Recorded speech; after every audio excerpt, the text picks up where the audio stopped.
Hello everyone, कैसे हो आप सब। I hope you all are doing well. तो अब हम इलेक्ट्रोस्टैटिक्स का नेक्स्ट लेक्चर करने वाले हैं। देखो, हम एप्लीकेशंस ऑफ गॉस लॉ उसकी बात करने वाले हैं ना। उसी पे बेस्ड हमने 3-4 लेक्चर अपने कंप्लीट कर लिए हैं। आई होप आपने वो लेक्चर देखे होंगे। आज का लेक्चर स्टार्ट करने से पहले मैं सजेस्ट करूंगी एक बार वो लेक्चर देख लो। आज का लेक्चर प्रीवियस जो लेक्चर हमने पढ़े हैं उन्हीं पे बेस्ड होने वाला है ना। अब हम क्या पढ़ने वाले हैं, देखो प्रीवियस लेक्चर में हमने क्या पढ़ा था, इनफाइनाइटली चार्ज प्लेन शीट की वजह से इलेक्ट्रिक फील्ड, है ना। आज हम क्या पढ़ेंगे कि two parallel infinitely plane charge की जो शीट है उनकी वजह से कितना इलेक्ट्रिक फील्ड बनने वाला है ना। तो हेडिंग लगाओ कि electric field due to parallel charge uniform infinite sheet, है ना। Parallelly charge infinite plane sheet, है ना। कि इस बार हमें कैसी शीट गिवन है, पैरेलली चार्ज, मतलब इस बार केवल एक शीट गिवन नहीं है, हमारे पास दो शीट गिवन है। जब हमारे पास सिंगल शीट थी, यानी कि हमने जब प्रीवियस केस में केवल इस सिंगल शीट की बात की थी, उस केस में हमारा इलेक्ट्रिक फील्ड कितना आ रहा था, सिग्मा बाई 2 एप्सिलॉन नॉट, है ना। कैसे आया था कि हमने एक्स डिस्टेंस अज्यूम किया, फिर गॉसियन सरफेस ड्रॉ किया था यहाँ पे, है ना। गॉसियन सरफेस ड्रॉ किया, फिर ये जो थर्ड सरफेस है बीच वाला, इसकी वजह से इलेक्ट्रिक फील्ड कोई आ नहीं रही थी, है ना। क्यों? क्योंकि एंगल डीए वेक्टर और ई वेक्टर के बीच में हमारा 90 डिग्री बन रहा था, इस वजह से कैंसिल आउट हो रही थी, केवल इस सरफेस और इस सरफेस की वजह से आ रहे थे। सब बातें हम कर चुके हैं ना। तो अब हम क्या पढ़ेंगे, parallelly charge infinite plane sheet. Two sheet मिलेगी इस बार हमारे पास। देखो दो शीट कैसे, एक शीट मान लो हमारे पास ये है ना, 2D शेप है शीट, है ना, पॉजिटिवली चार्ज। एक सीट मान लो हमारे पास ये रखी है, ये कैसी है, नेगेटिव, है ना। तभी तो पैरेलल माना जाएगा। पैरेलल मतलब एक पॉजिटिव है तो दूसरी हमारी नेगेटिव सीट है। देखो अब हमें क्या करना है, 3 पॉइंट पे, this is A point, this is B point and this is C point. तो find net electric field at A B C, या due to A B C, है ना, ड्यू टू लिखा हुआ है ना, कि ए बी सी की वजह से जो नेट इलेक्ट्रिक फील्ड है वो कितना बनेगा। तो देखो कैसे निकालेंगे, हमें डायरेक्शन पता है तो बड़ी आसानी से निकाल सकते हैं। देखो ए पॉइंट पे इस पॉजिटिवली चार्ज शीट की वजह से इस ए पॉइंट पे कैसी फील्ड बनेगी, आगे जाती। क्यों? क्योंकि पॉजिटिव चार्ज से इलेक्ट्रिक फील्ड हमेशा आउटवर्ड डायरेक्शन में जाती है, यानी इस पॉजिटिव चार्ज की वजह से ऐसे जाएगी, है ना। This is because of E1, इसको मान लो E1 इसकी वजह से बनने वाली को, इसकी वजह से मान लो 2, है ना। यानी कि इसको मान लो आप लोग फर्स्ट सीट और इसको सीट नंबर सेकंड, यानी कि this is our 1, this is our 2। यानी इस फर्स्ट की वजह से जो इलेक्ट्रिक फील्ड बनेगा ए पे वो ऐसे बनेगा, बाहर की तरफ जाता। जबकि इस नेगेटिव सीट की वजह से, अब 2 मिनट के लिए इस सीट को भूल जाओ आप, केवल वो सीट है जूम करो, है ना। इन दोनों के बीच की डिस्टेंस कितनी है, जो डिस्टेंस डी है बहुत स्मॉल होता है ना। कैपेसिटर के केस में भी पढ़ेंगे जब हम पैरेलल प्लेट कैपेसिटर करेंगे, है ना, कि डिस्टेंस दोनों के बीच में बहुत थोड़ा सा होता है, कि ये सीट रखी, यहीं पे ये सीट रखी। अब इसकी वजह से, इस सीट की वजह से यहाँ पे कंट्रीब्यूशन निकाल चुके, अब पीछे वाली सीट की वजह से यहाँ पे कंट्रीब्यूशन, यानी इस सीट को भूल जाओ आप लोग कि ये सीट है। तो देखो नेगेटिवली चार्ज सीट की वजह से इस ए पॉइंट पे कैसी इलेक्ट्रिक फील्ड बनेगी, इस सीट की तरफ जाती हुई, है ना, टुवर्ड्स डायरेक्शन में, यानी कि E2 हमारी इस डायरेक्शन में बनेगी, है ना।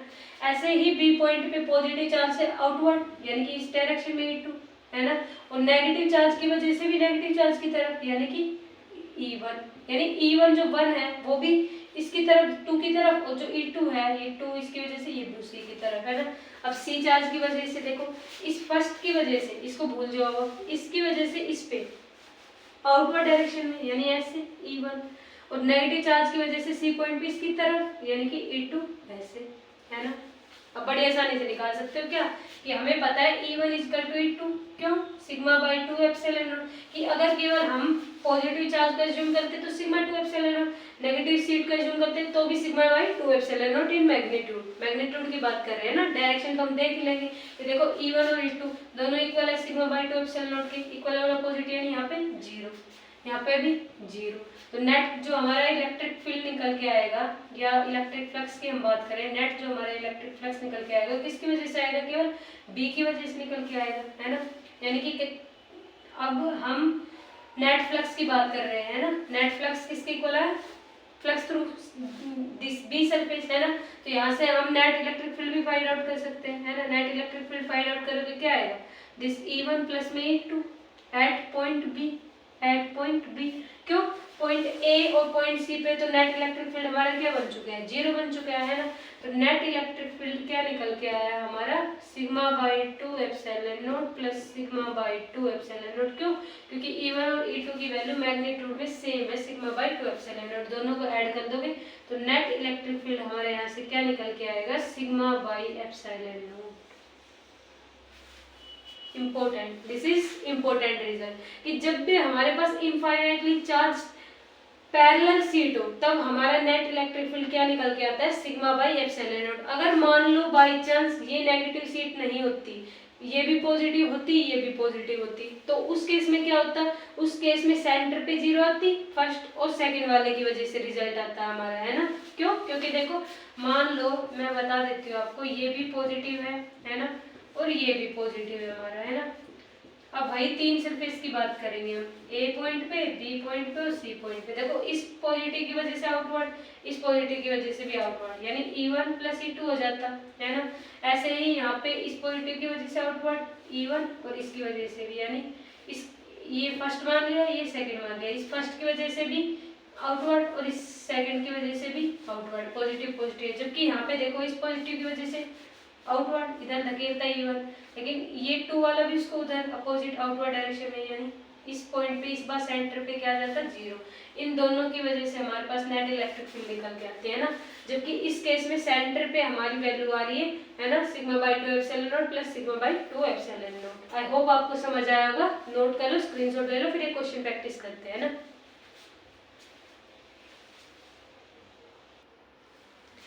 देखो अगर इतना नोट कर लिया तो क्वेश्चन प्रैक्टिस करते हैं ना। समझ आ रहा होगा आई होप आपको सभी को, क्योंकि कंसेप्ट इजी है ना, इतना कुछ इसमें करना नहीं है।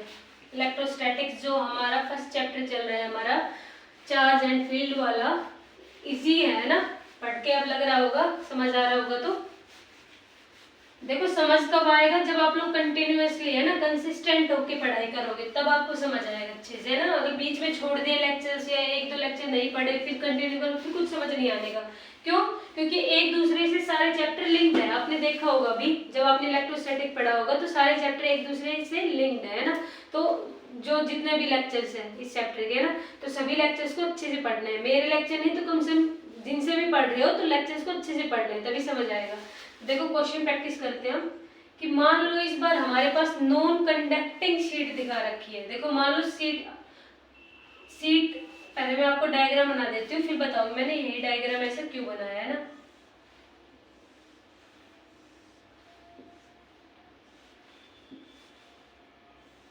ऐसे मान लो x डिस्टेंस दूर यहाँ पे इस पॉइंट P पे, हमें इस शीट की वजह से x डिस्टेंस दूर पॉइंट P पे क्या फाइंड आउट करना है, इलेक्ट्रिक फील्ड, यानी find electric field eight point P, ये फाइंड करना है। गिवन क्या है हमारे इस बार, नॉन कंडक्टिंग शीट।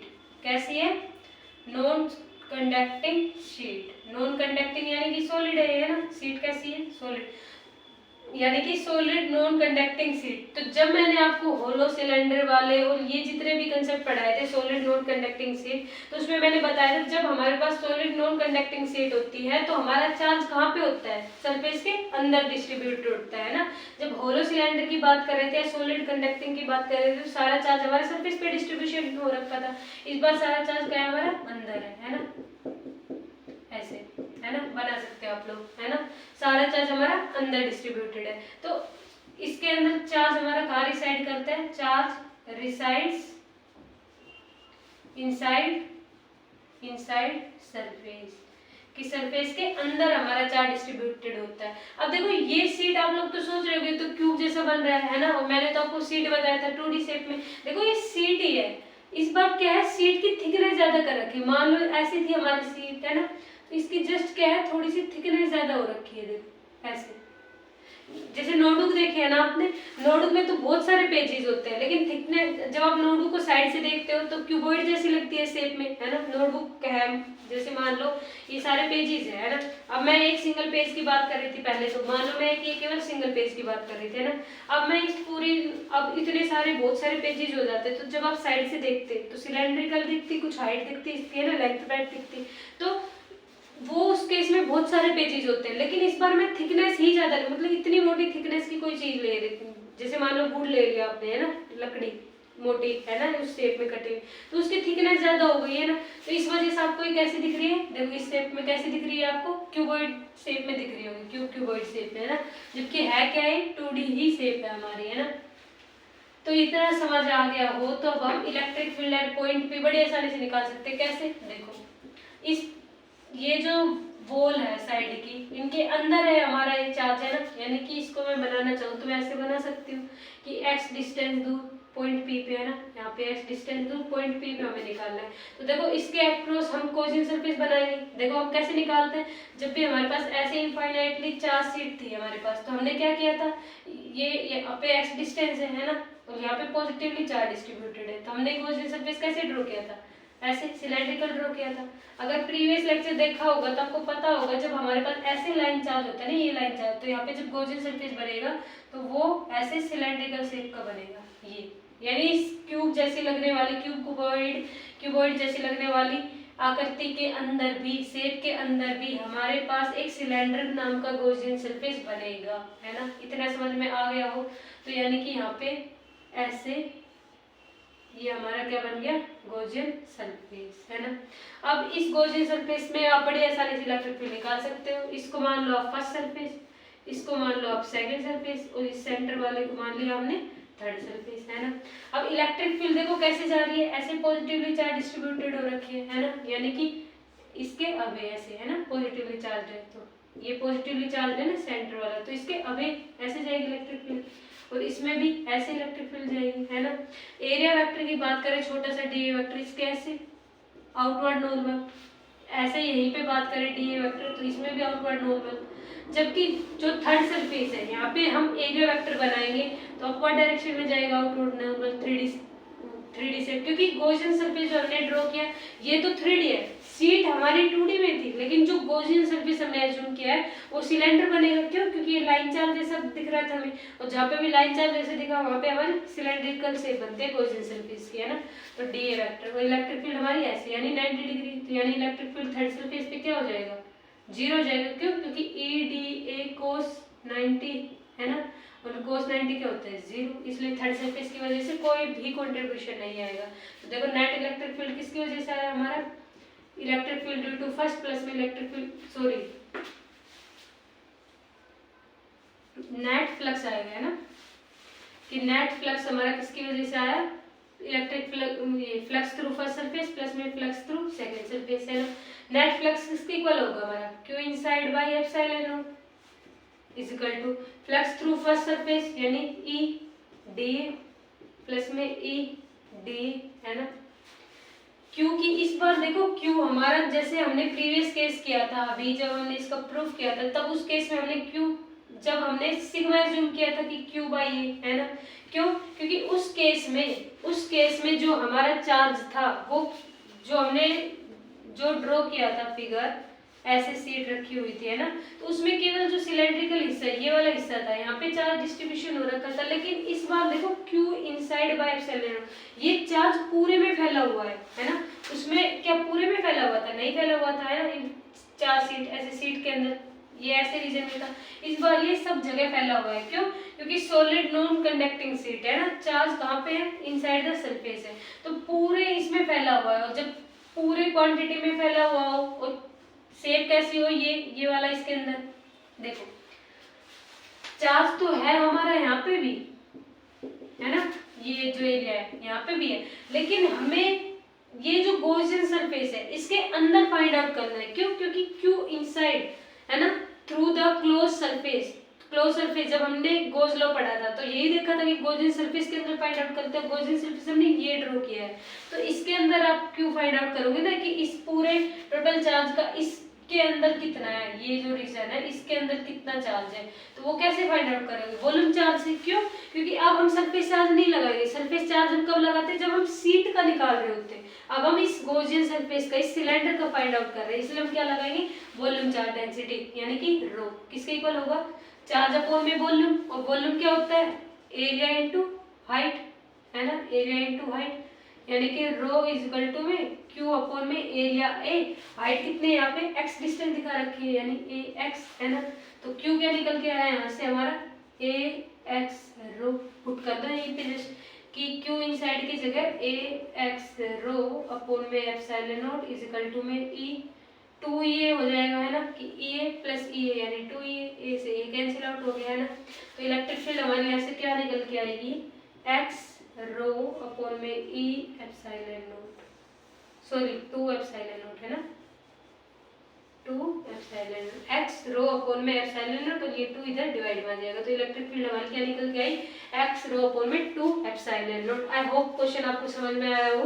तो ये आज का लेक्चर हम यहीं पे स्टॉप करते हैं, है ना। अब हम नेक्स्ट लेक्चर किस पे लेके आएंगे, सेल्स के अंदर हम इलेक्ट्रिक फील्ड को कैसे फाइंड आउट कर पाएंगे। तो please share and subscribe my channel से जुड़े रहिएगा, है ना। Thank you for watching my videos.